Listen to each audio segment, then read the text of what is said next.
चलिए दोस्तों, अब हम एक नए चैप्टर का शुरुआत करते हैं। बाल विकास के सिद्धांत, प्रिंसिपल ऑफ चाइल्ड डेवलपमेंट। बाल विकास के निम्नलिखित सिद्धांत है। निरंतरता का सिद्धांत, इसका अर्थ है कि विकास एक निरंतर चलने वाली प्रक्रिया है जो गर्भावस्था से शुरू होती है और मृत्यु तक चलती है। दोस्तों, विकास एक निरंतर चलने वाली प्रक्रिया है। इसका अभिप्राय है कि विकास कभी भी रुकती नहीं है। जब बच्चा माँ के गर्भ में होता है तभी से बच्चे का विकास शुरू हो जाता है और यह विकास कब्र तक जाती है, अर्थात मृत्यु तक यह विकास चलता है।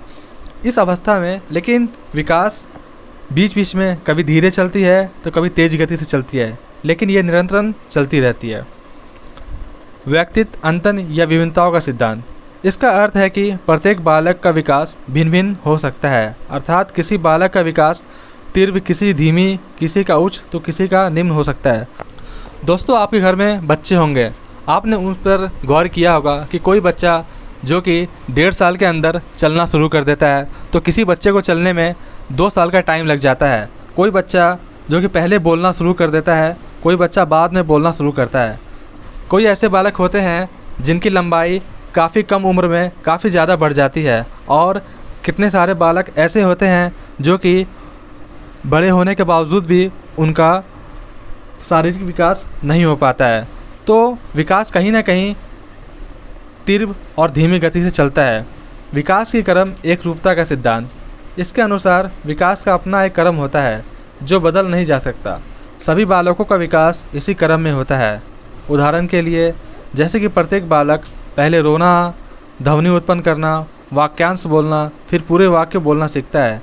कोई भी बच्चा पहले ही अवस्था में वाक्य नहीं बोल सकता। दोस्तों, इससे आप क्या समझे? जैसे कि आपके घर में कोई बालक है तो आपने उस पर गौर किया होगा, बच्चा पहले 1-2 वर्ड माँ माँ या पापा पापा करके सीखता है, उसके बाद वह धीरे धीरे और गति करता है और फिर पूरे वाक्य को बोलना शुरू कर देता है। तो इस प्रकार आप कह सकते हैं कि बच्चा एक निरंतर एक रूपता का सिद्धांत अपना करके चलता है, वह एक क्रम में आगे बढ़ता है। जैसे कि एक बच्चा डायरेक्ट जन्म लेते ही खड़ा होकर चलना शुरू नहीं कर सकता। पहले वो अपना हाथ पैर हिलाएगा, उसके बाद घुटने के बल चलेगा, फिर अपने पैरों पे वो खड़ा होकर के चलना शुरू करेगा, फिर भागना शुरू करेगा। अर्थात विकास एक क्रम में एक रूपता का सिद्धांत है और यह एक क्रम में चलता है। अर्थात विकास एक क्रम में चलता है। विकास की गति की भिन्न दर, इसका अर्थ है कि विकास विभिन्न अवस्थाओं पर विकास की गति भी बदलती रहती है। जैसे कि शिशुअवस्था में यह गति तीव्र होती है, उसके बाद धीमी होने लगती है और फिर किशोरावस्था में फिर से तीव्र होती जाती है। अर्थात विकास कभी तेज हो सकती है, कभी धीमी हो सकती है। जैसे कि शिशुअवस्था में बच्चे तेज़ी गति से विकास करते हैं, परंतु जब बाल अवस्था आता है तो यह विकास काफ़ी धीमे हो जाता है और फिर जब किशोरावस्था में बच्चे पहुँचते हैं तो बच्चों का विकास काफ़ी तेज़ी से होने लगता है। विकास समान से विशिष्ट की ओर चलती है। इसका यह अर्थ यह है कि बालक शुरू में किसी भी क्रिया को समान रूप से करना सीखता है। उसके बाद विशिष्ट, जैसे कि बालक शुरू में किसी वस्तु को उठाने के लिए दोनों हाथों का सहारा लेता है और धीरे धीरे वह केवल एक अंगुली तथा अंगूठे की मदद से बारीक पेपर को भी उठाना सीख जाता है। दोस्तों, इससे अभिप्राय इस बात से है कि बच्चा जो कि शुरू में किसी भी चीज़ को उठाने के लिए काफ़ी ज़्यादा मशक्क़त करता है, परंतु जैसे जैसे उसमें अस्थाई का बल आता है वो उस चीज़ को काफ़ी आसानी से कर लेता है। इसी को हम क्या कहते हैं? समान से विशिष्ट को, मतलब कि एक नॉर्मल गति से चलने वाला बच्चा काफ़ी बड़े काम को भी आराम से करना सीख जाता है। परस्पर संबंध का सिद्धांत, इसके अनुसार सभी प्रकार के विकास जैसे शारीरिक, सामाजिक, संज्ञानात्मक, संवेगात्मक आदि एक दूसरे से संबंधित है। दोस्तों, जितने भी विकास के आयाम हैं वो एक दूसरे से संबंधित है। इस बात का भी आप गौर करेंगे कि एग्ज़ाम में ये क्वेश्चन आपको आ सकता है कि विकास के जो परस्पर विकास के जो सिद्धांत है वो एक दूसरे से परस्पर है, संबंध है या पूरक है। इस बात का भी आप लोग गौर से ध्यान दीजिएगा। एकीकरण का सिद्धांत, इसके अनुसार बालक पहले संपूर्ण अंग को और फिर अंग के भागों को चलाना सीख जाता है। उदाहरण स्वरूप, एक बालक पहले पूरे हाथ को, फिर उंगलियों को और फिर हाथ और उंगलियों को एक साथ चलाना सीखता है। विकास की दिशा का सिद्धांत, इसके अनुसार विकास एक दिशा में चलता है इसका 2 भाग है। मस्तान्मुखी नियम अर्थात विकास सिर से पैर की ओर होता है, इसको हम क्या कहते हैं? सेफलोपोडल। पहले बच्चा गर्दन संभालना सीखता है, फिर बैठना, फिर घुटनों के बल चलना, खड़े होकर सहारे चलना और फिर बिना सहारे के चलना। निकट दूर नियम, इसके अनुसार रीढ़ के पास अंगों का विकास पहले और दूर के अंगों का विकास बाद में होता है। जैसे पहले कंधों का, फिर हाथ के और उंगलियों का होता है।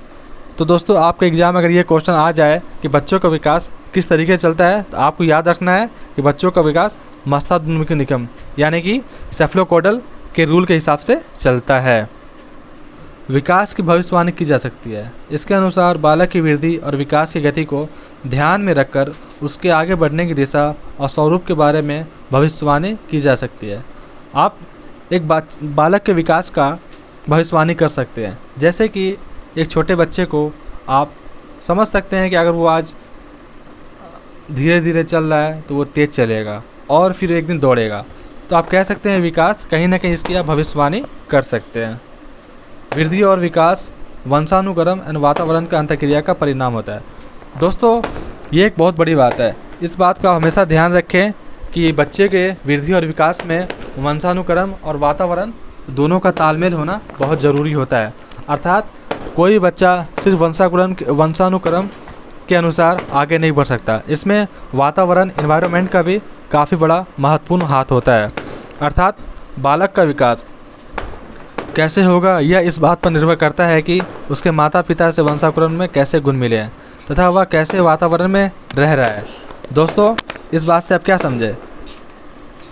जो माता पिता का जो वंशानुक्रम जो स्पर्म होता है उसके अनुसार यह डिसाइड होता है कि बच्चे में माँ बाप का कैसा गुण जाएगा। परंतु एक वातावरण भी इसका बहुत बड़ा फैक्टर होता है कि बच्चा जिस वातावरण माहौल में बड़ा है हुआ है तो उसका ही प्रभाव उस बच्चे पे पड़ता है। मान लीजिए अगर एक डॉक्टर का बच्चा है